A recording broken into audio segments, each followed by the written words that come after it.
نتكلم شوية عن الحب. الحب يا جماعة، الحب مش كلام ولا أحضان ولا رومانسيات وبس. الحب سند وضعف وقوة في وقت واحد.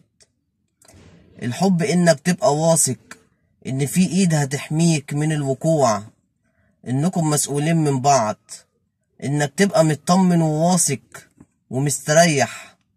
الحب إيد تطبطب وقلب يحمي. الحب هو التصرف الصح في الوقت الصح. الحب إن حلم حبيبك يبقى جزء من حلمك. الحب عايز رجولة من الرجل، إنها تتعكز عليك وإنت تكون صامد ومكمل معاها. على قد ما تكرم مراتك ربنا يكرمك. مراتك أمانة فحافظ عليها.